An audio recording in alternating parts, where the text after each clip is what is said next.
దేవుని యొక్క పరిశుద్ధ లేఖనాల్లో సామెతల గ్రంథము 13వ అధ్యాయము 13వ వచనాన్ని మనం చదువుకుందాం. నేను చదువుతున్నాను చూడండి. ఆజ్ఞను తిరస్కరించువాడు అందువలన శిక్ష నొందును, ఆజ్ఞ విషయమై భయభక్తులు గలవాడు లాభము పొందును. భక్తుడైనటువంటి సొలొమోను చెప్తున్నటువంటి మంచి మాటలు. ఇక్కడ మనం రెండవ ఆ లైన్ మనం బాగా గమనించగలిగితే, ఆజ్ఞ విషయమై భయభక్తులు గలవాడు లాభము పొందును. దేవునికి స్తోత్రం. చూడండి పిల్లరా, ఆజ్ఞ విషయమై భయభక్తులు కలిగి ఆజ్ఞ ప్రకారంగా జీవించే వాడికి లాభం కలుగుద్దట. ఆ లాభం ఏంటో ఈ మధ్యాహ్నం వేళ మనము చక్కగా కొన్ని విషయాలు మనము నేర్చుకునే ప్రయత్నం చేద్దాం. అసలు ఏ లాభాలు కలుగుతాయి, ఎన్ని లాభాలు కలుగుతాయి అనేటువంటి విషయాలు క్లుప్తంగా మనం కొన్ని విషయాలు అయితే ఈ మధ్యాహ్నం వేళ మనం నేర్చుకుందాం. పిల్లరా, ఆజ్ఞలు అన్నాడు. ఆజ్ఞ అనంటే తప్పకుండా పాటించాల్సింది. ఆజ్ఞ అంటే ఏంటంటే తప్పకుండా పాటించాల్సింది. అక్కడ కరెంట్ ఉంది, ముట్టుకోకూడదు, ఇది ఆజ్ఞ అని రాశారు అనుకోండి. అక్కడ ఇప్పుడు దాన్ని తప్పకుండా పాటించాల్సిన అవసరం లేదా? పాటించకపోతే అమ్మ చెప్పండి, పాటించకపోతే ప్రమాదం, చాలా ప్రమాదం. హృదయాన్ని బిడ్డలారా బాగా గమనించండి. కాబట్టి ఇక్కడ ఈ ఆజ్ఞలు అనేటువంటివి ఖచ్చితంగా పాటించాలి. అందుకనే దేవుని యొక్క వాక్యంలో పైభాగములు అన్నాడు, ఈ తప్పకుండా పాటించాల్సినటువంటి ఆజ్ఞల విషయంలో ఒకవేళ ఎవరైనా తిరస్కరిస్తే అందుమూలంగా కలిగే శిక్ష కూడా ఉంటుంది. ఒకవేళ ఆజ్ఞ విషయమే కనుక భయభక్తులు కలిగి పాటించగలిగితే అందు విషయమే లాభం కూడా ఉంటుంది అన్నాడు. దేవునికి స్తోత్రం, హల్లెలూయా. కాబట్టి ఇక్కడ శిక్ష అనేటువంటిది ఏంటో మీరు ఇంటికి వెళ్ళిన తర్వాత కీర్తనల గ్రంథము 89వ అధ్యాయం 30 నుంచి 32 వచనాలు చదువుకోండి. అక్కడ శిక్ష కనబడుతుంది. ఇక్కడ లాభం గురించి మనం మాట్లాడుకుందాం. దేవుని యొక్క పరిశుద్ధ లేఖనాల్లో ఆజ్ఞ విషయమై భయభక్తులు గలవాడు లాభము పొందును అని అన్నాడు. పురులరా, ఇక్కడ ఉన్నటువంటి మనందరికీ ఏం కావాలి అమ్మ చెప్పండి, ఏం కావాలి? నాకు లాభం కావాలన్న వాళ్ళందరూ చేయొద్దండి. నాకు లాభం కావాలన్న వాళ్ళందరూ చేయొద్దండి. ఓకే, చాలా సంతోషం. ఈ మధ్యాహ్నం వేళ దేవుడి వాక్యాన్ని బట్టి మీ అందరికీ లాభం ఇచ్చి పంపించునుగాక. ప్రియులారా గమనించండి, చేయెత్తని వాళ్ళకి రాదు ఈ లాభం, చేయెత్తని వాళ్ళకే నేను ముందే చెప్తున్నాను. ఎందుకంటే ఇక్కడ నేను చెప్తున్న మాట కాదు. ఈ స్థలంలో నిలబడితే దేవుడే మిమ్మల్ని హెచ్చరిస్తున్నాడు, దేవుడే మిమ్మల్ని బుజ్జగిస్తున్నాడు, దేవుడే మీకు బుద్ధి చెప్తున్నాడు, దేవుడే మీకు ఏదైనా చేస్తున్నాడు. అది మాత్రం మైండ్లో పెట్టుకోండి. పాస్టర్ గారు చూసి ఎంత కసిగా చెప్పారో, ఎంత పగతో చెప్పారో ఏమనవు, నువ్వు ఎత్తలేదు అంతే, నీకేమీ లేదు. ఎత్తలేదు కాబట్టి నువ్వు చెయ్యెత్తలేదు కాబట్టి నీ పేరేమీ రాయబడదు. ఇక్కడ నువ్వు పెద్ద వత్తాదివేం కాదు, ఇక్కడ ఎత్తితేనే వత్తాదివి. దేవునికి స్తోత్రం. మరలా చెప్తున్నాను, రెండో అవకాశం. లాభం కావాలనుకున్న వాళ్ళందరూ చేయెత్తన్నప్పుడు, లాభం కావాలనుకున్నాడు ఓకే, మీ అందరూ వత్తాదిలే. దేవునికి స్తోత్రం, హల్లెలూయా. నిజం చెప్తున్నానండి, ఎత్తకపోతే వత్తాదిలేంగా దేవుడేమీ లెక్క చేయడండి. దేవుడే నువ్వు దేవుని లెక్క చేసావా, నువ్వు ఎత్తవా చెయ్యా? ఏమంటే నువ్వు చెయ్యెత్తవా చెప్పినప్పుడు దేవుని మాట మిమ్మల్ని కాదండి, మామూలుగా చెప్తున్నాను అందరికీ. ఏమండి ఇప్పుడు దేవుడు నువ్వు లెక్క చేయనప్పుడు దేవుడు నిన్నెందుకు లెక్క చేయాలి? రూలా కాదా? న్యాయం మాట్లాడుకుందాం, రూలా కాదా? నువ్వు నా మాట వినకపోతే నీ మాట నేను ఎందుకు వినాలి అని అంటామా లేదా మనం? అలాగే ఇక్కడ రూలే. నువ్వు దేవుని దృష్టిలో నువ్వు లాభం పొందుకోవాలి అని అంటే నువ్వు దేవునికి మాటకు లోబడాలి ఖచ్చితంగా. అందుకని ఇక్కడ వాక్యంలో దేవుడు చెప్తున్నాడు ఏమనంటే ఆజ్ఞ విషయమై భయభక్తులు అన్నాడు. అంటే ఆజ్ఞను ఎలా పాటించాలి? ఇప్పుడు భయభక్తులతో పాటించాలి. మీకు అర్థమవుతుందండి? భయభక్తులతో పాటించాలి. ఒకవేళ భయభక్తులతో దేవుని యొక్క ఆజ్ఞను పాటించకపోతే ఏమండి కొన్ని రూల్స్ అండ్ రెగ్యులేషన్స్ ఉంటాయి, కొన్ని ఆజ్ఞలు ఉంటాయి, కఠినమైనటువంటి ఆజ్ఞలు పాటించాలి. కొన్ని నిబంధనలు ఉంటాయి, కఠినమైనటువంటి నిబంధనలు ఉంటాయి. ఆ నిబంధనలకు ఆ నియమాలకు అక్కడ మనము లోబడి జీవించాలి. పురులరా, ఒకవేళ ఆ ఆజ్ఞలకు కానీ లేదనంటే అక్కడ ఉన్నటువంటి నియమాలకు వ్యతిరేకంగా మనం ఏమన్నా ప్రయత్నం చేస్తామనుకోండి, ఫైన్ వేస్తారు. అర్థమవుతుందండి? హెచ్చరిక బోర్డు పెడతారు అక్కడ, రాంగ్ రూట్లో వెళ్ళకూడదు, వెళితే కనుక పోలీస్ శాఖ వారు ఫైన్ వేస్తారని రాసి ఉంటుంది అక్కడ. ఏమండి మీకు బాగా గమనించినట్లయితే ఇక్కడ కనుక వాహనములు నిలపరాదు, ఒకవేళ వాహనం నిలిపినట్లయితే ఇక్కడ మీకు ఫైన్ వేస్తారు అని అంటారు. ఇచ్చట అనే పెడతారు అక్కడ బోర్డు. అలాగే ఇస్తే కనుక ఇదిగో మీకు ఫైన్ వేస్తారు అని చెప్పి రాసి ఉంటుంది. మీరు ఎప్పుడైనా చదివారు అలాంటి బోర్డులు చూసారా? బోర్డుల చోట్ల ఉంటాయి అక్కడ. అంటే ఆ కఠినమైనటువంటి నిబంధనలు కనుక మీరితే అక్కడ ఏముంటుంది? మనకి ఫైన్, శిక్ష ఉంటుంది అనమాట. పిల్లలు బాగా గమనించండి. ఆయన పోలీసు ఆయన ఆపి 200, 300, 500 శుభ్రంగా కట్టించుకుని వెళ్ళు బాబు, ఇప్పుడైనా జాగ్రత్తగానే బుద్ధి తెచ్చుకుని ఇల్లు అని ఎత్తడా? ఎత్తాడు. ప్రతివారం ఖచ్చితంగా వేస్తాడు. కాబట్టి కొన్ని ఖచ్చితంగా పాటించాలి. ఖచ్చితంగా పాటిస్తే దాని మూలంగా లాభాలు మనం పొందుతామంట. ఇందాక బైబిల్ గ్రంథంలో మల్లేశ్వరయ్య గారు ఒక వాక్యాన్ని చదివించారు. చూడండి, వాక్యంలో మనం చదువుకున్నప్పుడు మొదటి యోహాను పత్రిక అనుకుంటా, మొదటి యోహాను పత్రిక 3వ అధ్యాయం 22వ వచనమా చదవండి. 3వ అధ్యాయం 22వ వచనం. మనము ఆయన ఆజ్ఞలను గైకొనొచ్చు, ఆయన దృష్టికి ఇష్టమైనవి చేయుచున్నాము గనుక మనము ఏమి అడిగినను, చూసారా పుల్లరా, అది ఆయన వలన మనకు దొరుకును. అంటే ఆజ్ఞలు పాటించడం వలన కలిగే లాభం. అమ్మ మీకు అర్థమవుతుందా లేదా?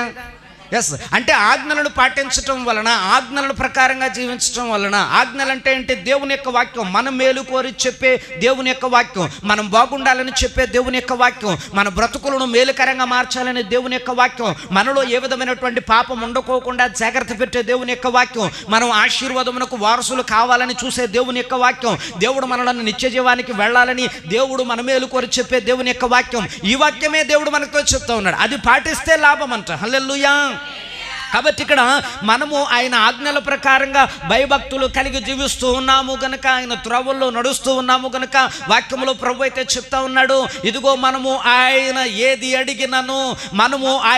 ఏది అడిగినను అది మనకు అనుగ్రహించును. దేవునికి స్తోత్రం. దేవుడు ఇస్తాడంట పుర్లరా. నిజంగా ఇస్తాడా? అమ్మా చెప్పండి, ఇస్తాడా? ఇచ్చేవాడనే మన దేవుడు.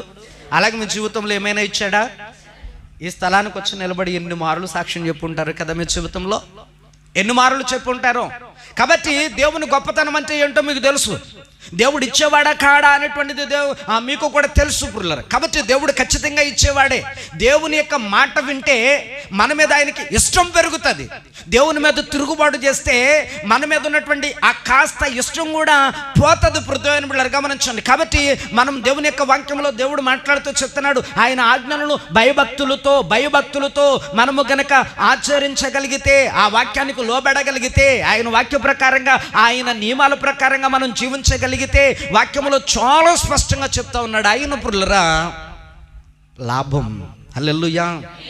మనకేం కావాలో నిత్యం ఇక్కడికి ఎస్ ఆ లాభం పొందుకునే వెళ్ళాలి. మధ్యాహ్నం వేళ ఇక్కడి నుంచి ఏ లాభం లేకోకుండా వెళ్ళాను, ఏ పని అవ్వలేదు, వెళ్ళాను, ఏ లాభం లేకపోయింది, వెళ్ళాను, ఎందుకు వెళ్ళానో ఎనుము లేకుండా అయిపోయింది, ప్రయాణం అంతా వృధా అయిపోయింది అని అనుకుంటే ఏంటి ప్రయోజనం? వచ్చాం కాబట్టి దేవుని యొక్క వాక్యాన్ని జాగ్రత్తగా విందాం. విన్న మనము ఆ లాభాన్ని పొందుకునే ఇక్కడి నుంచి వెళదాం. నీకు నీ కుటుంబానికి కావలసిన లాభం దేవుని సన్నిధానంలో ఉంది ఖచ్చితంగా. కాబట్టి ఇక్కడ వాక్యంలో దేవుడు మాట్లాడుతూ ఉన్నాడు, ఆజ్ఞలను పాటించాలి. ఆయన ఆజ్ఞలు భారమైనవి కావు, ఆయన ఆజ్ఞలు అంత కఠినమైనవి కావు. మనుషులు దానిని సాధన చేస్తే పాటించవచ్చు. మనుషులు కనుక జాగ్రత్తగా నేర్చుకోగలిగితే వాక్యానికి లోబడవచ్చు. మనుషులు కనుక ఆ వాక్యాన్ని జాగ్రత్తగా పరిశీలన చేసుకుంటే వాళ్ళు బ్రతుకులను మార్చుకోవచ్చు. కానీ మనుషులు ఏం చేస్తున్నారంటే ఎక్కువ దేవుని యొక్క వాక్యాన్ని వింటూ దాన్ని విడిచిపెట్టి లోకాన్ని అనుసరించి లోకంలో కలిసిపోతూ ఉన్నారు. పుర్లారు దేవుడు చెప్తున్నాడు మనకి, ఆయన ఆజ్ఞలు భారమైనవి కాదు. చూడండి వాక్యంలో చక్కగా చెప్తున్నాడు, 10 ఆజ్ఞలు దేవుడు మనకి ఇచ్చాడు. నేను తప్ప వేరొక దేవుడు నీకు ఉండకూడదు అన్నాడు. పుర్లారు అంటే ఇంకో దేవుడు ఉన్నాడా? చెప్పండి, ఉన్నాడు ఆయన మోషేతో అంటాడు, ప్రభా నువ్వు నాకు కనిపించి నాతో మాట్లాడుతూ ఉన్నావు కదా, మరి నువ్వు ఏ దేవుడు అని ఇశ్రాయేలు ప్రజల దగ్గరికి వెళ్ళి చెప్పాలి, ఏ దేవుడు పంపించాడని ఫరోకు చెప్పాలి, ఏ దేవుని దగ్గర నుంచి వచ్చానని నేను అక్కడ ఉన్నటువంటి వారికి నీ గురించి నేను నీ చిరునామా లేదంటే నీ పేరు నీ అడ్రస్ వాళ్ళకి చెప్పాలి అని అంటే భక్తుడైనటువంటి మోషేతో దేవుడు అన్నాడు, ఉన్నవాడను అనువాడను నేను తప్ప ఇంక వేరే దేవుడు లేడు. కానీ మనుషులు దేవుళ్ళను సృష్టించగలరు. ఏమండి, మనిషి అనుకున్నాడు అనుకోండి, ఒక రాయికి పేరు పెట్టి రాయిని దేవతగానో దేవుడుగానో చేయగలడు. మనిషి అనుకుంటే ఒక చెట్టును దేవతగానో దేవుడుగానో చేయగలడు. పృథ్వీని బిళ్ళరు ఆలోచించి, ఒక వ్యక్తి గట కరెంటు షాక్ కొట్టిందట. ఏం చెప్పండి? కరెంట్ షాక్ కొట్టిందట. అప్పుడు ఆ కరెంట్ దగ్గరికి వెళ్ళి ఆ బోర్డు దగ్గర నిలబడి దండం పెట్టుకున్నమ్మా, కరెంట్లమ్మ నన్ను కొట్టగమ్మా, నీకు దండమమ్మా, నీకు మొక్కుతానమ్మా అని చెప్పేసి అక్కడ కరెంట్లమ్మ అని రాసి ఆ దేవతకి ఆ పేరు పెట్టి పృథ్వీ ఎవరికే దండం పెట్టుకుని ముట్టుకో. ఏమండి, దండం పెట్టుకుని ముట్టుకో. బాగుంటుందా? మంచిదేనా అమ్మా? మంచిదేనా? నువ్వు మంచిగా వాడితే మంచిది, నువ్వు చెడ్డగా వాడితే నీకు ప్రాణాంతకం కదండి. పృథ్వీని చిటుకులో మట్టిలో కలిపేద్ది అంతే. బాగా గమనించండి, కరెంట్ అంత ప్రమాదం. కాబట్టి అలా పేరు పెట్టుకున్నాడట. అంటే మనిషి అనుకుంటే సృష్టించగలడు, మనిషి అనుకుంటే హృదయంలో ఏ పేరైనా పెట్టగలడు, మనిషి అనుకుంటే హృదయం బిళ్ళరా అతను సృష్టించుకోగలడు. అందుకనే అలాగా నీ అంతట నువ్వు నీ స్వబుద్ధినారా ఆధారం చేసుకుని నువ్వు సృష్టించుకోవద్దు. అసలు ఉన్నవాడు అనువాడు ఒక్కడే ఉన్నాడు ఆయన. దేవునికి స్తోత్రం. ఈ సమస్త సృష్టిని సృష్టించిన వాడు, ఆ సృష్టిలో నిన్ను కూడా పుట్టించినటువంటి వాడు, తన పోలికలుగా తయారు చేసినటువంటి వాడు ఒకే ఒక్కడున్నాడు. ఈ సృష్టి దేవుడు కాదు, ఈ సృష్టిని తయారు చేసిన వాడే దేవుడు. దేవునికి స్తోత్రం అని ఇక్కడ దేవుడు చెప్తున్నాడు. నా ఆజ్ఞలంత భారమైనవి కావు, కాబట్టి నేను తప్ప వేరొక దేవుడు నీకు ఉండకూడదు. అలా ఉన్నట్లయితే కనుక ఇదిగో నా లాభము నీకు రాదు అని చెప్తున్నాడు పిల్లలు. కాబట్టి భక్తుడైనటువంటి అబ్రహామును చూడండి, ఈ దేవుణ్ణి దేవుడుగా కలుగుండి, ఈ దేవుణ్ణి దేవుడుగా కలుగుండి పుల్లరా, ఈ దేవునికి లోబడుతూ దేవుని యొక్క ఆజ్ఞల ప్రకారంగా ఆయన చెప్పే న్యాయ విధుల ప్రకారంగా దేవుడు నడవమన్న మార్గంలో నడిచాడు కనుక అబ్రహామును దేవుడు ఆశీర్వదిస్తూ వచ్చాడు. అబ్రహాముకు లాభమే కానీ నష్టం ఎక్కడా కలగలేదు, నష్టం ఎక్కడ కలగలేదు పుల్లరా. దేవుని యొక్క వాక్యానికి మనము జీవించడం అలవాటు చేసుకోవాలి, మన బ్రతుకులను అలవాటు చేసుకోవాలి. అందుకని ఇక్కడ వాక్యంలో ఇదిగో దేవుని యొక్క ఆజ్ఞల విషయమై భయభక్తులు కలిగిన వాడు లాభం పొందుతాడు అన్నాడు. నేను ఒక 5 విషయాలు నేను మీతో చెప్తాను. చూడండి, బైబిల్ గ్రంథంలో దేవుడు మాట్లాడుతూ ఒక చక్కటి విషయాన్ని చెప్తున్నాడు.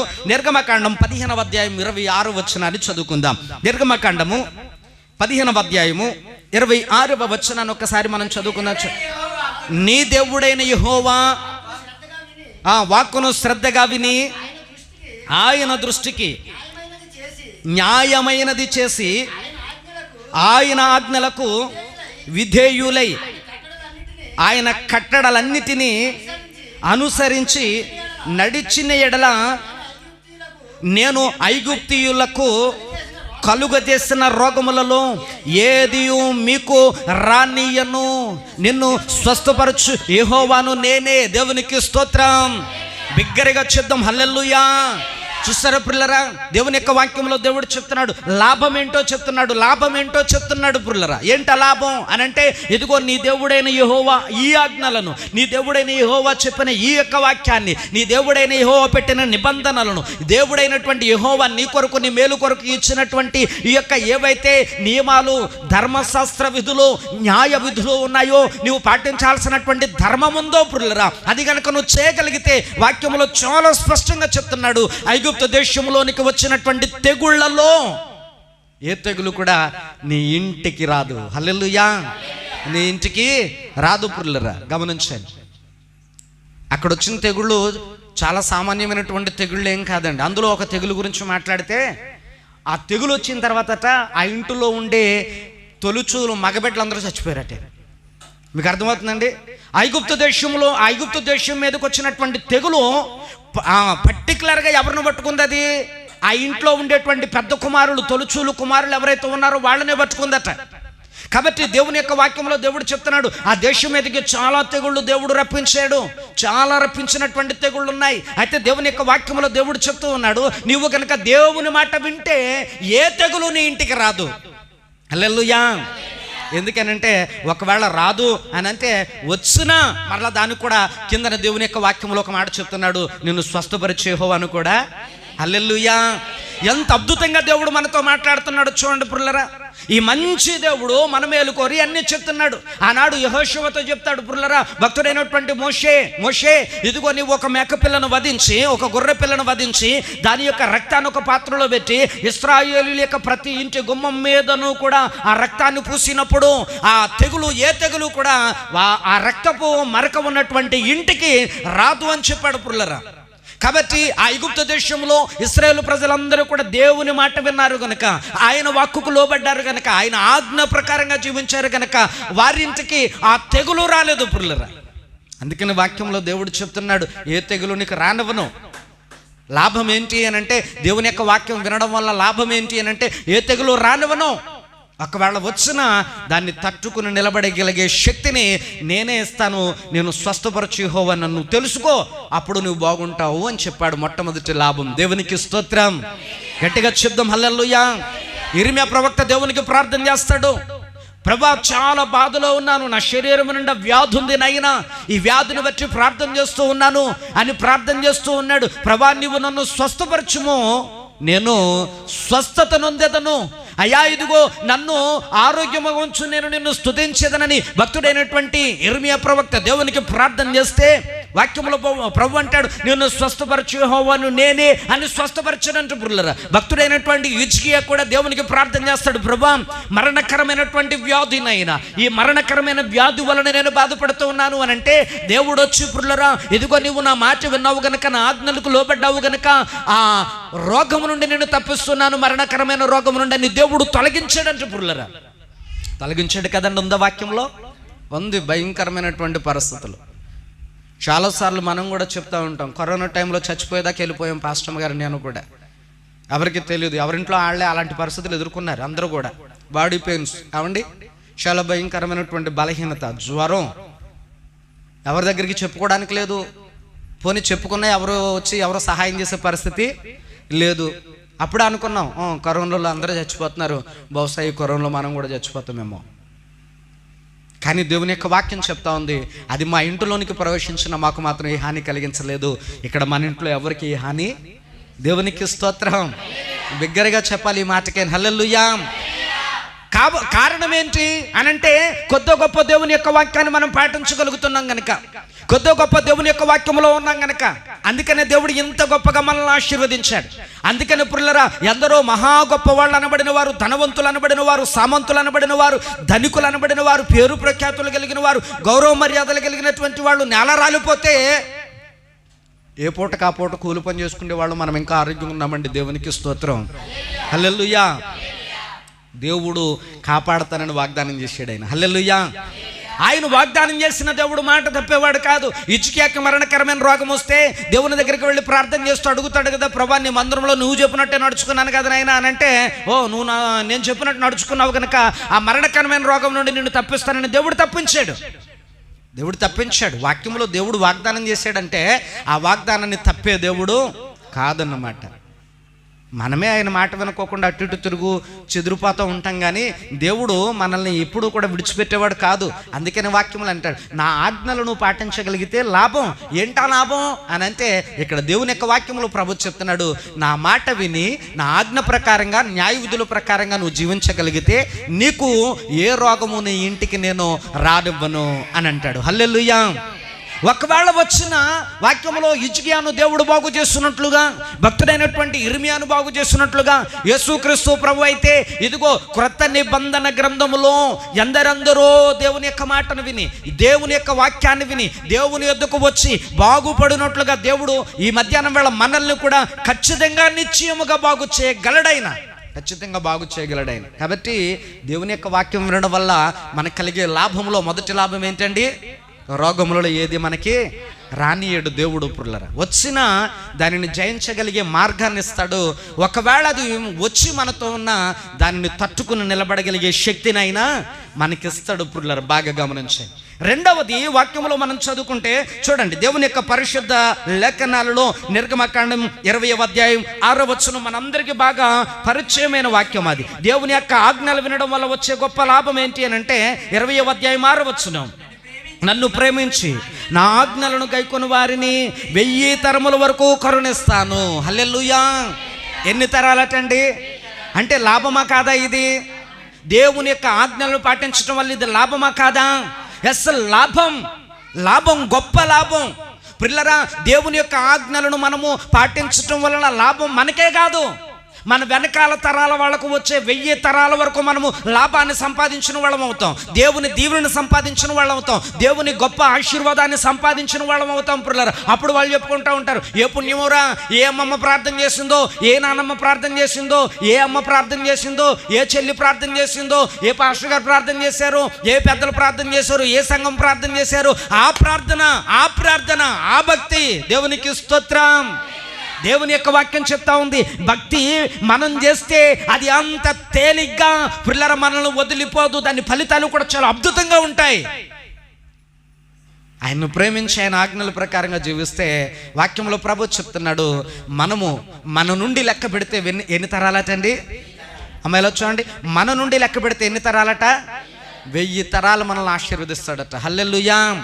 ఇది రెండవ గొప్ప లాభం ప్రియులారా. అంటే మన పిల్లలు వాళ్ళ పిల్లలు అలా లెక్కేసుకుంటూ వెళితే మన భక్తి 1000 తరాల వరకు కూడా రక్షణ కంచెగా వారిని కాపాడుతూ ఉంటుంది. హల్లెలూయా.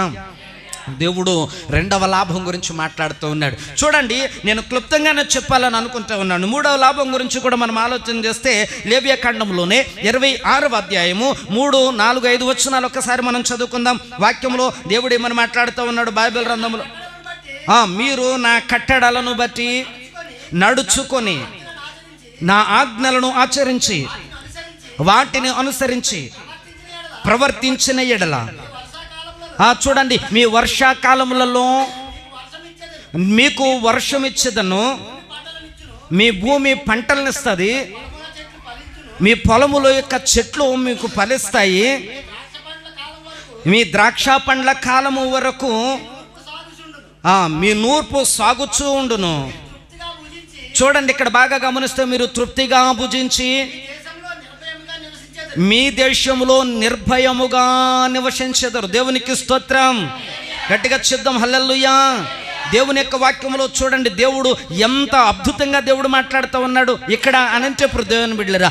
దేవుని యొక్క ఆజ్ఞలను మనం అనుసరించి నడుచుకొని ఎడల సకాలములో వర్షాకాలములో వర్షాలు మీ పంటలకు సక్రమంగా వస్తాయట. ఈ రోజున సక్రమంగా ఏమీ లేదండి, ప్రకృతి ఉందండి. నేను చూస్తూ ఉన్నాను, నిన్న నిడదోళ్ళు వచ్చేటప్పుడు పుల్లరు ఇంకా చాలామంది ధాన్యాలు రోడ్ల మీద ఉన్నాయి. నిడదోళ్ళ నుంచి నేను సాయంత్రం వచ్చేటప్పటికి వర్షం చినుకులు పడతానే ఉన్నాయి. ఆ వర్షపు చినుకులు చాలండి వారి నోటి దగ్గర ఉన్న కూడును పాడు చేయడానికి. దాదాపు 6 నెలల నుంచో 7 నెలల నుంచో కష్టపడి పనిచేసినటువంటి ఆ రైతు కష్టాన్ని పాడు చేయడానికి పుల్లరా. బాగా గమనించండి, ఆ రైతు అనుకుంటాడు, నేను బాగానే కష్టపడ్డాను కదా, నేను అన్ని బాగా ఎరువులు వేసాను కదా, నేను అన్ని బాగా చేశాను కదా, అన్ని ఆ పంటకు అందించాల్సినవన్నీ అందించాను కదా, అన్ని బాగున్నాయి, లోపం ఎక్కడ జరిగింది అని అంటే, లోపం నువ్వు వేసిన ఎరువుల్లోనూ పండిన పంటలోనూ లేదు. అసలు లోపం ఎక్కడుంది? ప్రకృతిలో కూడా కాదు. ప్రకృతి అలాగవ్వడానికి గల కారణం లోపం ఎక్కడుంది? ఇప్పుడు మనిషిలో దేవుని బిడ్డలారా, మనిషిలో. అందుకని ఇక్కడ వాక్యములు దేవుడు చెప్తున్నాడు, మీరు నా కట్టడలను బట్టి నడుచుకొని నా ఆజ్ఞలను అనుసరించి వాటిని అనుసరించి ప్రవర్తించిన యెడల మీ వర్షాకాలంలో మీకు వర్షం ఇచ్చేదను, మీ భూమి పంటలను ఇచ్చెను, మీ పొలముల చెట్లు ఫలించును, నీ ద్రాక్ష పండ్ల కాలము వరకు మీ నూర్పు సాగుచుండును, మీరు తృప్తిగా భుజించి మీ దేశంలో నిర్భయముగా. ఈ రోజున పుల్లరా ఏ లోటు వస్తుందో, ఏ ఇబ్బంది వస్తుందో, ఏ కష్టం వస్తుందో, ఏ సమస్య వస్తుందో అని ప్రతిరోజు మనము చాలా ఇబ్బందులు పడుతూ ఉన్నాం, ఎదురు చూస్తూ ఉన్నాం, భయపడతా ఉన్నాం. ఎందుకు ఈ లోట్లు? ఏమండి, చీట్లు కట్టలేకపోతున్నాం, ఈఎంఐలు కట్టలేకపోతున్నాం, ఇబ్బందులు పడిపోతున్నాం, చాలా సమస్యలు అయిపోతున్నాయి, చేతి నిండా పని దొరకట్లేదు, మనమేమో ఎన్నెన్నో అష్టకష్టాలు పడిపోతూ ఉన్నాం, దేవుని మందిరంలోనూ కూడా సరిగా నమ్మకంగా ఉండలేకపోతూ ఉన్నాం. కారణం ఏంటి అని అంటే, దేవుని యొక్క వాక్యము నీ దగ్గర లేకపోతే కరువు కూడా మన దగ్గరికి వచ్చేస్తుంది. ఏంటండి? కరువు కూడా మన దగ్గరికి వచ్చేస్తుంది. మరి దేవుని యొక్క వాక్యం మన దగ్గర ఉంటే ఏమవుతుంది? ఒక పాట పాడుతూ ఉంటాం. ఏం పాట చెప్పండి? అది నీ వాక్యమే వచ్చా మీకు అందరికీ? మాటలు వచ్చా మీకు? నీ వాక్యమే నన్ను బ్రతికించిందంట. అంటే దేవుని యొక్క వాక్యానికి ఉన్న శక్తి ఏంటి? మనల్ని బ్రతికించే శక్తి ఉంది ఆ వాక్యంలో పుల్లరా. ఆ వాక్యం మన దగ్గర లేకపోతే అన్ని విరోధం అయిపోతాయి, మనకు అన్ని విషయంగా మారిపోతాయి, నోటి దాకా వచ్చినవన్నీ కూడా ఏమవుతాయి? దూరం అయిపోతాయి, నేలపాలు అయిపోతాయి. కాబట్టి దేవుని యొక్క ఆజ్ఞలు పాటించడం వల్ల అంతా లాభమే. ఒకసారి పాటించి చూడండి పుల్లరు, మనము ఆజ్ఞలన్నీ పాటిస్తున్నాం మనం అనుకుంటూ ఉంటాం, కానీ చిన్న విషయాల్లో తప్పిపోతూ ఉంటాం. అది చాలు మన జీవితాన్ని నాశనం చేయడానికి, మన నోటికాడ కూడు నేలపాలు అయిపోవడానికి పుల్లరు. చిన్న విషయాలు చాలు. దేవుని యొక్క వాక్యంలో దేవుడు 10 ఆజ్ఞలు ఇచ్చాడు. ఆ 10 ఆజ్ఞల్లో ఏ ఒక్క ఆజ్ఞ తప్పిపోయినా మన నోటికాడ ఉన్నటువంటి కూడు నేలపాలు అయిపోయినట్టే. అన్నీ అందరికీ తెలుసు. ఇవాళ విశ్రాంతి దినమని తెలుసు, పరిశుద్ధ ఆరాధన ఉంటుందని తెలుసు, పరిశుద్ధంగా ఆచరించాలని తెలుసు. అయినా ఆజ్ఞను అతిక్రమించడం వల్ల పిల్లరా వచ్చే ఆ నష్టం ఏంటో కూడా తెలుసు. అయినా తెలిసి చేస్తే పిల్లరా మరి శిక్షా లాభమా చెప్పండి? ఇప్పుడు హృదయపూర్వకంగా చెప్పండి, శిక్షా లాభమా? నేను ఇందాక చెప్పాను కదా, ఆ కరెంటు బోర్డు దగ్గర కరెంట్ వచ్చేస్తూ ఉంది, దాన్ని ముట్టుకుంటే షాక్ కొడుతుంది, కాబట్టి జాగ్రత్త, హెచ్చరిక బోర్డు పెట్టిన తర్వాత కూడా ముట్టుకుంటే దాని మూలంగా వచ్చే ఫలితం ఎవరికి? ఎవరైతే ముట్టుకుంటే వాళ్ళకి. కాబట్టి ఇక్కడ బైబిల్ గ్రంథంలో దేవుడు మనందరికీ చాలా ఎందుకు జాగ్రత్తలు చెప్తున్నాడు, ఈ లాభాలన్నీ కావాలని ఎందుకు చెప్తున్నాడు అనంటే, ఈ లాభాలన్నీ నువ్వు పొందుకుని లాభపడాలి, ఈ లాభాలన్నీ నీ జీవితంలో కలగాలి, ఈ లాభాలన్నీ నీ కుటుంబంలో కలగాలి, ఈ లాభాలన్నీ నువ్వు పొందుకోవాలి. పిల్లరా, ఈ దేవుని మాటలు కనుక తేలిగ్గా తీసుకుని ఇక్కడ దులిపేసి వెళ్ళిపోతే ఏ ప్రయోజనం ఉండదు. ఈ మాటలు కనుక నువ్వు గట్టిగా పట్టుకుని హృదయంలో దాచుకుని వెళ్ళి ఈ మాటల ప్రకారంగా జీవిస్తే ఖచ్చితంగా దాని లాభం ఏంటో కూడా నీ ఇంట్లో నువ్వు చూస్తావు, నీ బ్రతుకులో నువ్వు చూస్తావు, ఖచ్చితంగా నీ జీవితంలో నువ్వు చూస్తావు. వాక్యంలో బైబిల్ గ్రంథంలో మనకి చాలా మంది భక్తులు అలా కనబడుతూ ఉంటారు. ఆయన ఆజ్ఞలను అనుసరించి నడుచుకోవడం వల్ల ఆనాడు భక్తుడైనటువంటి నోవాహు జలప్రళయం నుండి తప్పించబడ్డాడు. ఎవరికి కలగనంత గొప్ప లాభం భక్తుడైనటువంటిది నోవాహుకు జరిగింది. పుల్లరు అందరూ కూడా నీట మునిగి చనిపోయారు. ఆజ్ఞలకు లోబడకపోవడం వల్ల, దేవుని యొక్క వాక్యానికి లోబడకపోవటం వలన. వాక్యంలో ఇందాక మనం చదువుకున్నటువంటి ఆ సామెతల గ్రంథం 13వ అధ్యాయం 13వ వచనం మొదటి లైన్లో ఏమనుంటుందంటే, ఆజ్ఞలను తిరస్కరించే వాడికి శిక్ష కలుగుద్దన్నాడు. ఆ శిక్ష ఒకవేళ ఇప్పుడు కలగకపోవచ్చు, అన్ని విధాలుగా బాగుండొచ్చు, కానీ అంత్య దినములలో చివరి కాలములో ఆ శిక్ష ఏంటో అప్పుడు దేవుడు రుచి చూపిస్తాడు. వాక్యములు ఆయన అంటాడు కదా, పిల్లరా, మారు మనసు పొందడానికి సమయం ఇచ్చి తినను, మారు మనసు పొందలేదు కనుక ఈ శిక్ష తప్పదని ప్రకటన గ్రంథంలో దేవుడు చెప్పినట్లుగా ఆఖరి దినాల్లో దాని ఫలితం ఖచ్చితంగా ఎవరైతే ఆజ్ఞను తిరస్కరించి దేవునికి లోబడలేదో, దూరంగా ఉన్నారో వాళ్ళందరి మీదకి పుల్లరా ఆ ఫలితం ఖచ్చితంగా వచ్చి తీరద్ది. అందుకని మధ్యాహ్నం వేళ దేవుడు మనకి ముందుగానే మనల్ని దేవుడు జాగ్రత్త పడమని చెప్పడం కోసం ఈ వాక్యాలు మనకు బోధిస్తున్నాడు. హల్లెలూయా, అందరం శబ్దం గట్టిగా హల్లెలూయా. చూడండి, బైబిల్ గ్రంథంలో ఇక్కడ అంటూ ఉన్నాడు, నీవు పస్తులు ఉండాల్సిన పని ఉండదు, సమృద్ధి కలిగి ఉంటావు, నీ కుటుంబం సమృద్ధి కలిగి ఉంటుంది, లోటు ఉండదు, ఏ రకమైనటువంటి ఇబ్బంది నీకు ఉండదు, ఎక్కడికి వెళ్ళి చేచాపేయాల్సినటువంటి పరిస్థితి నీకు ఉండదు. ఒకవేళ అలాంటి పరిస్థితుల్లో ఒకవేళ నువ్వు ఉంటే ఆజ్ఞలు పాటించు, లాభాన్ని పొందుతావు, నష్టాలన్నీ నీ ఇంటి నుండి పోతాయి. హల్లెలూయా. కాబట్టి దేవుని యొక్క వాక్యంలో 3వ లాభం దేవుడు చెప్తున్నాడు. ఏంటంటే లాభం, నీవు పస్తులు ఉండాల్సిన అవసరము లేదు. మొదటి లాభం ఏంటి చెప్పండి, ఏ రోగము నీకు రానియను. 2వ లాభం ఏంటి చెప్పండి, 1000 తరముల వరకు నిన్ను నీ పిల్లల్ని ఆశీర్వదిస్తాను, కాపాడుతాను, కరుణిస్తాను. 3వ లాభం ఏంటి ఇప్పుడు చెప్పండి, ఏమండి చెప్పండి, పస్తులుండే పని లేదు. ఎందుకంటే సకాలంలో నీకు కావలసినవన్నీ దేవుడు సమగ్రంగా చక్కగా అన్ని కూడా పుల్లరా నీకు సమకూరుస్తూ ఉన్నాడు, పస్తులు ఉండేటువంటి పని లేదు. చూడండి, ఇక్కడ మరొక లాభం, 4వ లాభం గురించి దేవుడు మాట్లాడుతూ ఉన్నాడు. ద్వితీయోపదేశ ఖండంలోనికి మనం వద్దాం. ద్వితీయోపదేశ ఖండం 6వ అధ్యాయము 25వ వచనం చదువుకుందాం. 6వ అధ్యాయం 25వ వచనం ఏమని వ్రాయబడిందండి అక్కడ, మన దేవుడైన యెహోవా మనకు ఆజ్ఞాపించినట్లు ఆయన సన్నిధిని ఈ సమస్తమైన ఆజ్ఞలను అనుసరించి మనము నడుచుకొనినప్పుడు మనకు నీతి కలుగును. దేవునికి స్తోత్రం. గట్టిగా చెప్దాం హల్లెలూయా. ప్రియులారా, బాగా గమనించండి, ఇక్కడ బైబిల్ గ్రంథంలో దేవుడు ఏమని చెప్తాడో తెలుసండి, ఇదిగో ఆయన యొక్క సకలమైనటువంటి ఆజ్ఞలో చెప్పునను నీవు నడిచిన ఎడల నీవు నీతిమంతుడుగా చేయబడతావు, నీతిమంతురాలిగా చేయబడతావు అన్నాడు. దేవునికి స్తోత్రం. పిల్లలు, ఎంత అద్భుతమైనటువంటి సంగతి అంటే, మనము దేవుని యొక్క వాక్యము ద్వారానట నీతిమంతులుగా చేయబడతామటండి. ఏం చేయబడతాం? నీతిమంతులుగా చేయబడతాం.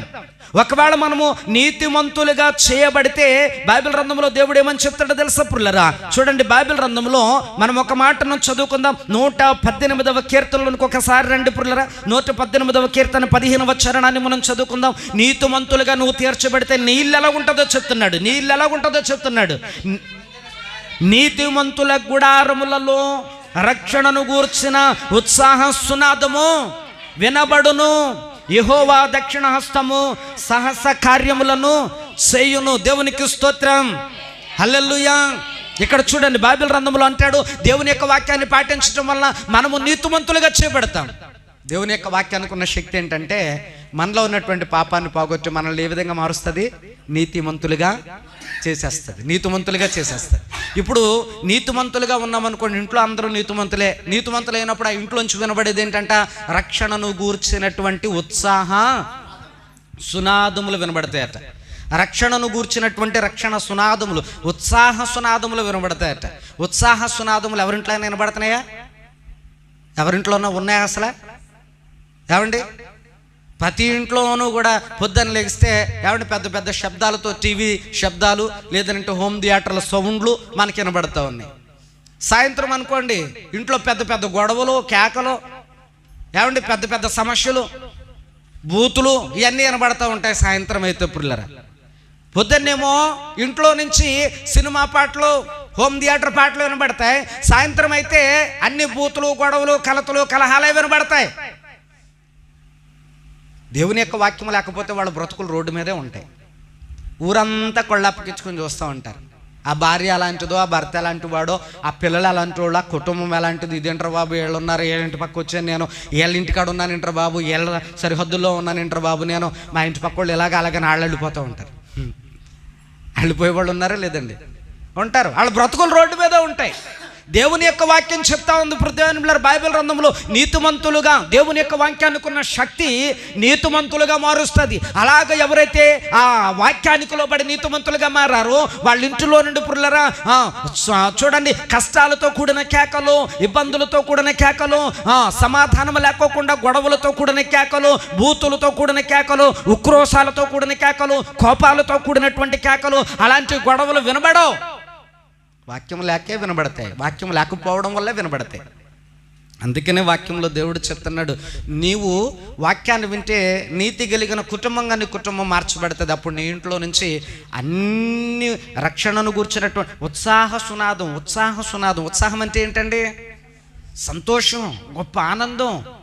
పిల్లరా, సంతోషం, గొప్ప ఆనందం. మన ముఖం ఆనందం, సంతోషం ఉన్నప్పుడు వెలిగిపోతూ ఉంటుంది, నవ్వుతూ ఉంటుంది, పెదాల మీద అంతా నవ్వే, హృదయం నిండా సంతోషమే, ఆనందమే. గనుక వాక్యములు అందుకనే చెప్తున్నాడు పిల్లరా, అందుకనే చెప్తున్నాడు. చాలామంది కుటుంబంలో రక్షణను గూర్చినటువంటి సునాదాలు లేవండి, రక్షణను గూర్చినటువంటి అలా ఉత్సాహ సునాదాలు లేవండి. అందరు కుటుంబాలు కూడా ఎలా ఉన్నాయంటే చాలా కాముగా ఉంటున్నాయి, గుట్టుగా ఉంటున్నాయి. అంతే, గడప దాటుకోకుండా అన్ని గుట్టుగా ఉన్నాయి. ఎక్కడ రోడ్డు మీద ఓడిపోతామో, ఏమైపోతుందో ఏంటో పరిస్థితి. భార్య భర్తల మధ్య సమాధానం లేదు, బిడ్డలు చూస్తే మాట వినట్లేదు, లోబడతలేదు, కుటుంబంలో ఏ విధమైనటువంటి సమాధానం లేదు, ఒకరికి పడతా లేదు, ఒకరి మాట ఒకరికి గిడతా లేదు, ఒకరంటే ఒకరికి పుల్లరా వాళ్ళు ఏ విధంగా చూసినా కుటుంబాల్లో సమాధానం, రక్షణ సునాదం కనపడతా లేదు. అక్కడ ఉత్సాహ సునాదాలు లేవు కుటుంబాల్లో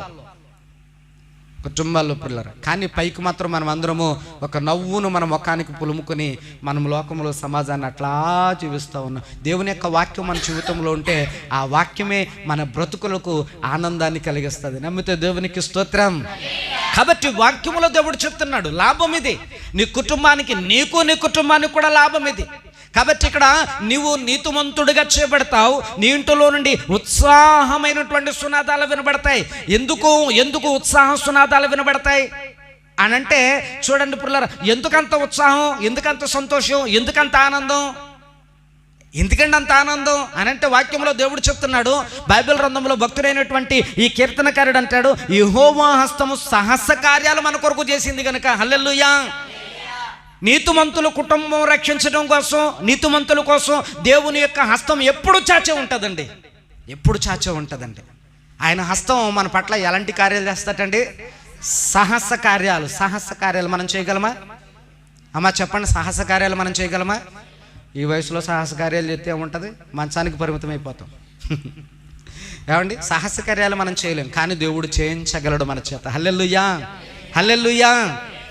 అప్పుడప్పుడు పద్మారావు గారిని చూస్తే నాకు ఆశ్చర్యమైపోతూ ఉంటుంది. ఆయన చేసే ప్రయాణాలు నేను చేయలేను. వయసుకు మించినటువంటి ప్రయాణాలు అలా చేస్తూనే ఉంటారు 24 గంటలు కూడా. ఎక్కడున్నారంటే పలానా చోట, ఎక్కడున్నా బాబోయ్ సంబంధం లేకోకుండా ఎక్కడెక్కడ తిరుగుతున్నారు హృదయాన్ని బిడ్డలు. అవును, దేవుడు ఓపిక ఇచ్చాడు నీకు, దేవుడు నిన్ను ఆశీర్వదిస్తున్నాడు, బలం ఇచ్చాడు, కాబట్టి తిరగలుగుతున్నావు. చాలామంది ఆ ఓపిక బలము లేదు పిల్లలు. వాక్యములు అందుకనే దేవుడు చెప్తా ఉన్నాడు బైబిల్ గ్రంథం, దేవుని మాటకు లోబడు, దేవుని యొక్క మాట ప్రకారంగా జీవించు. కండవల నుంచి వస్తాడండి ఆయన పని కట్టుకుని దేవుని యొక్క వాక్యం వినడానికి, దేవుని మందిరంలో గడపడానికి. మరి ఆ మాత్రం దేవుడు ఆయనకి ఆ ఆరోగ్యం, ఆ శక్తి, బలం ఇవ్వడా? ఆ శక్తిని బట్టి ఖచ్చితంగా ఇస్తాడు దేవుడు, మనలో ఉండాలి కానీ ఆ శక్తి. కాబట్టి ఇక్కడ బైబిల్ గ్రంథంలో అదే చెప్తా ఉన్నాడు, ఆ నీతిమంతుల గుడారములో నుండి రక్షణను గూర్చినటువంటి రక్షణ సునాదం.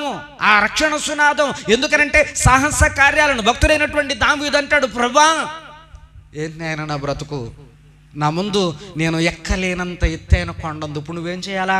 నన్ను ఈ ఎక్కలేనంత ఎత్తైన కొండ మీదకే ఎక్కించాలి. నా వల్ల ఆ సాహసం నేను చేయలేను. అమ్మ చెప్పండి, నేను చేయగలనా? దావీదు అంటాడు, ఈ ఎక్కలేనంత ఎత్తైన కొండ మీదకి నేను అల్లా. ఎందుకంటే ఆ కొండ కింద గొర్రెలు మేపడమే నా పని. ఆ కొండ మీద ఉన్న రాజసింహాసనం మీద కూర్చోవాలంటే నా వల్ల కాదు. అక్కడికి వెళ్ళాలంటే నువ్వు ఎక్కించాలి అక్కడికి. అప్పుడు అక్కడికి వెళ్తాను తప్ప నేను ఎక్కడ గొర్రెలు మేపుకుంటే వాడిని సడన్గా అక్కడికి వెళ్ళాలంటే రానిస్తారా? అసలు ఆ రాజకుమ్మమైనా దాటినేస్తారా? నా వల్ల కాదు ప్రభువా. కాబట్టి ఎక్కలేనంత అక్కడికి ఎక్కిస్తాడు దేవుడు. అందుకనే దావీదు ఏమంటాడనంటే 2వ సమూయేలు గ్రంథంలో అనుకుంటే అక్కడ మాట్లాడుతూ ఒక మాట చెప్తాడు, ప్రభువా నీ దాసుని కుటుంబం ఎంత హెచ్చులోనికి రావడానికి నేను యాపాటి వాడను. సాహస కార్యాలు చేసింది కనుక అంత గొప్పోడు అయ్యాడు. దేవుని హస్తం సాహస కార్యాలు చేస్తే మన జీవితంలో ఉండే అనేకమైనటువంటి మనల్ని ఇబ్బంది పెట్టేవి, మనకు అడ్డుగా నిలిచేవి, ఎదగకుండా అణిచివేసేవన్నీ పట్టపంచలైపోతాయి దేవుని హస్తం కనుక మనకు తోడుగా ఉంటే. హల్లెలూయా. భక్తుడైనటువంటి అబ్బేజు దేవునికి ప్రార్థన చేస్తూ ఉంటాడు, ప్రభువా ఆకాశమందున్నటువంటి దేవా, ఇదిగో నీ దక్షిణ హస్తం మనకు తోడుగా ఉండదైచేయి అన్నాడు. పురులరా, ఎందుకు యెబ్బేజు దేవునికి ప్రార్థన చేశాడు అనంటే శత్రు సరిహద్దుల్లో ఉన్నాడు.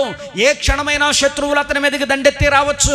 అతని రాజ్యాన్ని లేదా అతని కుటుంబాన్ని పురులరా ఇదిగో సర్వనాశనం చేయొచ్చు. ఒకవేళ అదే మానవుల సహాయం కాకుండా దేవుని సహాయం ఉంటే భక్తుడైనటువంటి ఈ యెబ్బేజు శత్రువులను జయించగలుగుతాడు ఆ దేవుని సహాయం వలన. ఎందుకనంటే ఆయన హస్తము సాహస కార్యాలను చేస్తుంది కనుక.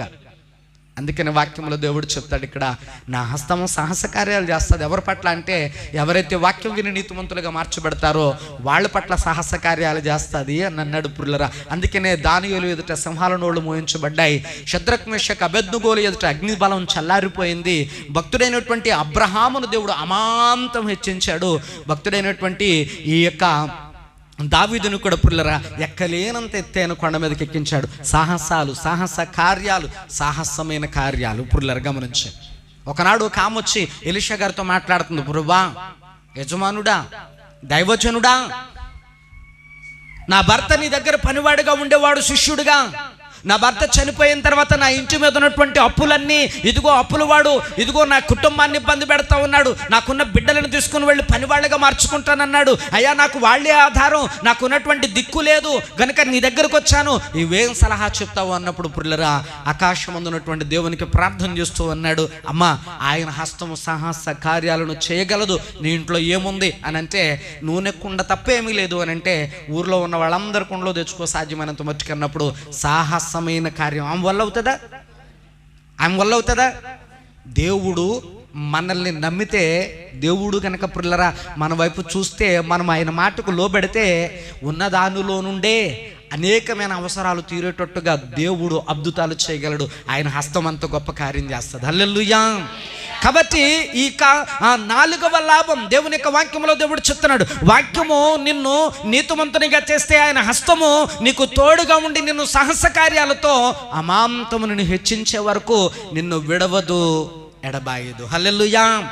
ఇకపోతే 5వ మాట చెప్తున్నాను చూడండి, బైబిల్ గ్రంథంలో 5వ మాట చూడండి. ద్వితీయోపదేశకాండములో 28వ అధ్యాయంలోనికి మనం వద్దాం. ద్వితీయోపదేశకాండము 28వ అధ్యాయము 14వ వచనాన్ని ఒక్కసారి మనం చదువుకుందాం. వాక్యములో ఏమని వ్రాయబడిందండి అక్కడ 14వ వచనములో, ఉండిన యెడల నీవు అనుసరించి నడుచుకొనవలెనని నేడు నేను నీకు ఆజ్ఞాపించుచున్నా నీ దేవుడైన యెహోవా ఆజ్ఞలను విని వాటిని విని అనుసరించి గైకొనిన యెడల యెహోవా నిన్ను తలగా నియమించును గాని. దేవునికి స్తోత్రం. అందరం చెప్దాం గట్టిగా హల్లెలూయా. ఇప్పుడు నువ్వు ఎలాగ ఉండాలనుకున్నావు, తోకవా తలవా? అమ్మ చెప్పండి. తలగా ఉన్న వాళ్ళందరూ చేయొద్దండి. తలగా ఉండాలనుకున్న వాళ్ళందరూ చేయొద్దండి. తలగా ఉండాలనుకున్న వాళ్ళందరూ చేయొద్దండి. కాంతమ్మ గారు మీరు చేయొత్తలేదే, మరి పద్మారి గారు మీరు ఎత్తలేదా? ఎత్తారా? ఏమండి తలగా ఉండాలనుకున్న వాళ్ళందరూ చేయొద్దండి. సగం తల కాదు, దేవుని బిడ్డలారా, సింహం తల్లా ఉండాలి. సగం తల్లా ఉంటే సింహం తలగా ఉంటాయి. పిల్లలు గమనించండి. ఓకే, మీ అందరిని దేవుడు అలాగున తలగా హెచ్చించును గాక. దేవచనుడికి స్థలమందు ఉండి నేను మిమ్మల్ని దీవిస్తున్నాను, ఖచ్చితంగా మీరు దీవించబడతారు. హల్లెలూయా. ఇక్కడ దేవుని యొక్క వాక్యంలో దేవుడు చెప్తున్నాడు, పిల్లల వాక్యంలో ఆయన ఆజ్ఞల ప్రకారంగా జీవించగలిగితే వాక్యంలో దేవుడు ఎంత అద్భుతంగా చెప్తున్నాడు అంటే, నిన్ను తలగా చేస్తాను కానీ నిన్ను తోకగా ఏం విడిచిపెట్టను. ఎంతకాలం నువ్వు తోకగా తిరుగుతావు, ఎంతకాలం నువ్వు తోకలా ఉంటావు. పిల్లలు గమనించండి, కొంతమంది బతుకుల్ని గొర్రె తోకతో పోలుస్తూ ఉంటారు. ఏమండి, కొంతమంది బతుకులు ఎలా ఉంటాయటండి చెప్పండి, తెలుసా మీకు ఆ సామెత? ఏమండి, గొర్రెకు తోక బెత్తిడే. మన బ్రతుకులు కూడా ఎలా ఉంటాయట, అలాగే ఉంటాయట, గొర్రె తోకలాగా ఉంటాయట. కాబట్టి బతుకులు, కొంతమంది బతుకులు గొర్రె తోకలాగా అంటే తోక ఎదగదు కదా. గొర్రె తోక ఎదుగుద్దమ్మా, ఆ గొర్రె ఎదుగుద్దేమో కానీ తోక మాత్రం ఎదగదు. దానికి అంతే ఉంటుంది, బెత్తిడే ఉంటుంది తోక. పిల్లలు బాగా గమనించండి. కానీ దేవుడు అంటున్నాడు, అసలు నేను తోకగానే ఉంచను అంటున్నాడు బైబిల్ గ్రంథంలో. దేవుని యొక్క వాక్యం వినకపోతే మనమే తోకలా తిరగాల్సి వస్తుంది, మనమే తోకలా మిగలాల్సి వస్తుంది. తోక ఎక్కడ ఉంటుంది అని అంటే, నేల మీద ఈడ్చుకుంటూ వెళ్తుంది తోక, అంతే కదండి. తల ఎక్కడ ఉంటుంది?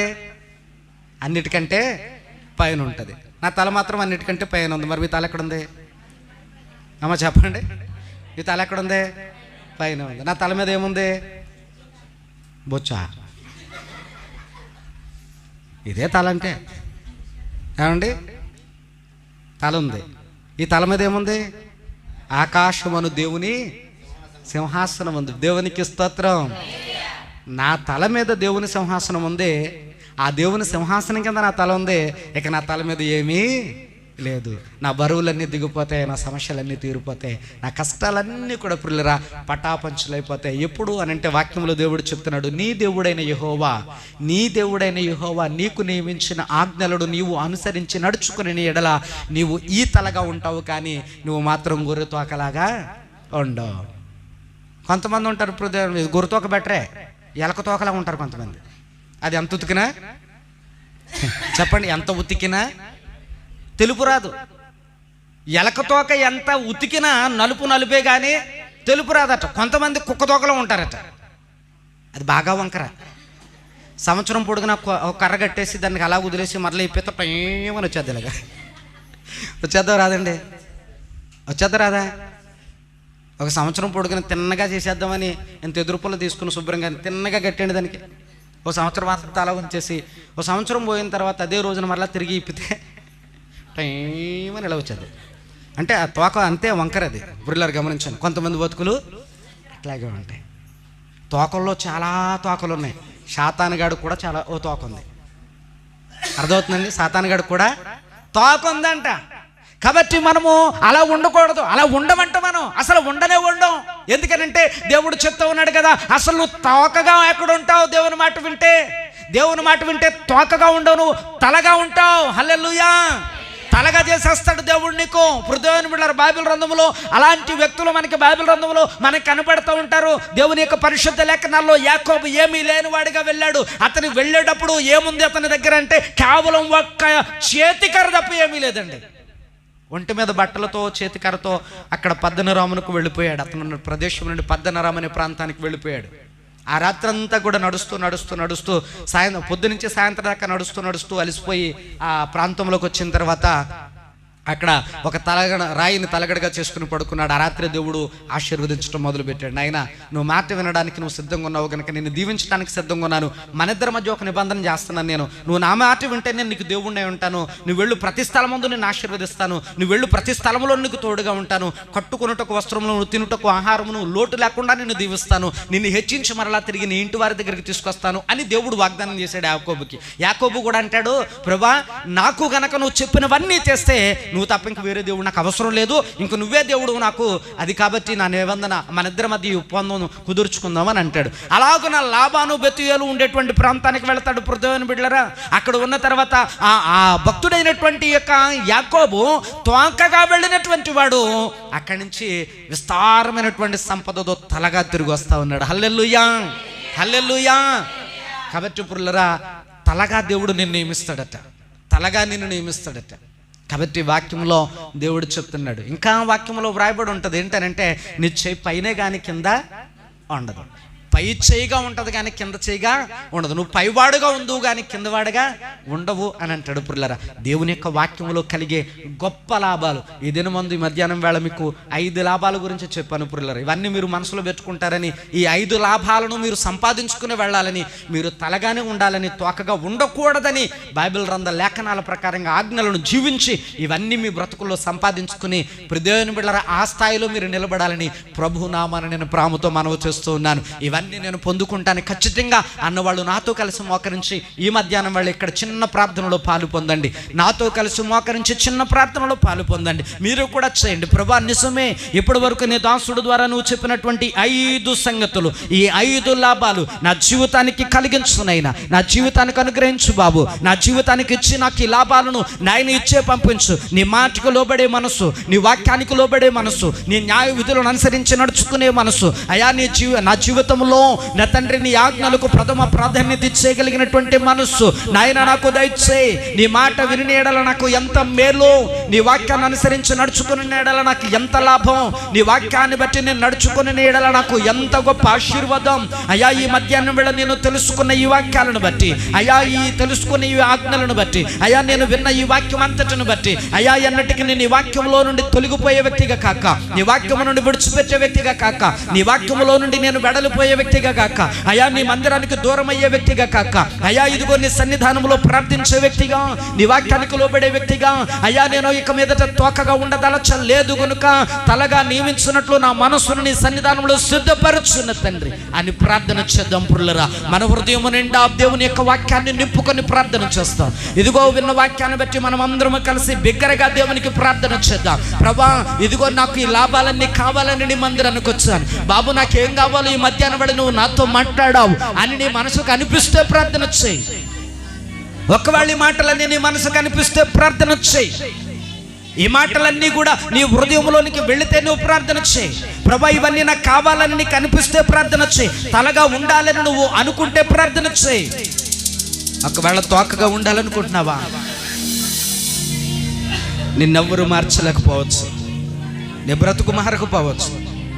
దేవుడు ఒక మంచి అవకాశాన్ని ఇచ్చాడు, సద్వినియోగం చేసుకోండి. ప్రభా, ఉన్నంతకాలం ఇదే బ్రతుక, ఉన్నంతకాలం ఇదే జీవితమా, ఉన్నంతకాలం సమాధానం లేకుండా, సంతోషం లేకుండా, ఆనందం లేకుండా ప్రతిరోజు కన్నీళ్లతో వెళ్ళబుచ్చే బ్రతుకొద్దు నాకు.